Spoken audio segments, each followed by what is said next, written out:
అందరికీ నమస్తే అండి. ఈరోజు రెసిపీ కట్టె పొంగలి. అమ్మవారికి ఇష్టమైన నైవేద్యాలలో కట్టె పొంగలి కూడా ఒకటి.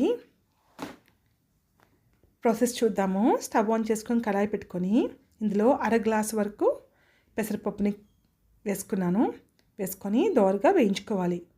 హై ఫ్లేమ్ అసలు పెట్టకూడదు, లో ఫ్లేమ్లో ఉంచుకొని కలుపుకుంటూ దోరగా గోల్డెన్ బ్రౌన్ కలర్ వచ్చే వరకు దీన్ని ఫ్రై చేసుకోవాలి. ఈ విధంగా వేయించుకున్న పెసరపప్పును పక్కన పెట్టుకొని ఇప్పుడు కుక్కర్లో ఒక గ్లాసు బియ్యాన్ని తీసుకున్నాను. అందులోకి ఇప్పుడు వేయించుకొని పెట్టుకున్న అర గ్లాసు పెసరపప్పును కూడా వేసుకొని మొత్తాన్ని ఒకసారి విధంగా కలిపిన తర్వాత ఇప్పుడు ఇందులోకి నీళ్ళు పోసుకొని కడుక్కోవాలి. ఈ వేయించిన పెసరపప్పు బియ్యాన్ని నీళ్ళు వేసుకొని శుభ్రంగా కడగాలన్నమాట. కడిగిన తర్వాత ఈ వాటర్ని పడేసి ఇప్పుడు ఇందులోకి 3.5 గ్లాసులు వాటర్ వేసుకోవాలి. ఇక్కడ క్లిప్ మిస్ అయింది. 3.5 గ్లాసులు వాటర్ యాడ్ చేయాలి. వేసిన తర్వాత కాసింత ఉప్పు అలాగే పసుపు వేసుకొని మరొకసారి దాని మొత్తాన్ని కలిపి మూత పెట్టుకొని విజిల్ పెట్టి స్టవ్ ఆన్ చేసి కుక్కర్ని స్టవ్ పైన పెట్టుకొని 4 నుంచి 5 విజిల్స్ అవనివ్వాలి. ఈలోపు పోపు సిద్ధంగా ఉంచుకుందాము. జీలకర్ర, అల్లం, పచ్చిమిర్చి, కరివేపాకు, జీడిపప్పు, మిరియాలని అలా వేసేకుండా ఈ విధంగా రోట్లో కొంచెం దంచి వేసుకుంటే ఆ ఫ్లేవర్ అనేది పొంగల్కి ఇంకా బాగుంటుందన్నమాట. అందువలన ఇక్కడ నేను ఒక 8 నుంచి 9 మిరియాలని ఈ విధంగా రోట్లో కోర్స్గా దంచుకున్నాను. ఇప్పుడు పోపులన్నిటిని పక్కన పెట్టుకున్నాము. కుక్కర్ అయితే 4 నుంచి 5 విజిల్స్ కొట్టించాను కదా. తర్వాత కొంచెం చల్లార్చిన తర్వాత చూడండి, అన్నం అయితే చక్కగా ఉడికిపోయింది.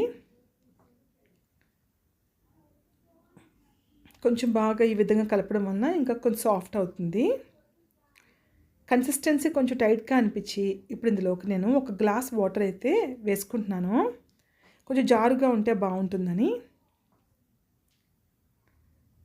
చూసారు కదా, మెత్తగా ఉడికిపోయింది కదా. ఇప్పుడు ఇందులోకి ఒక గ్లాస్ వాటర్ యాడ్ చేసి మొత్తాన్ని ఒకసారి కలిపిన తర్వాత 1 నిమిషం పాటు మీడియం ఫ్లేమ్లో స్టవ్ పైన ఉంచాలి. 1 నిమిషం పాటు మీడియం ఫ్లేమ్లో స్టవ్ పైన ఉంచిన తర్వాత ఇప్పుడు దాన్ని పోపు పెట్టుకుందాము. చిన్న సైజు బాండి పెట్టుకోండి. స్టవ్ ఆన్ చేసుకుని ఇప్పుడు ఇందులోకి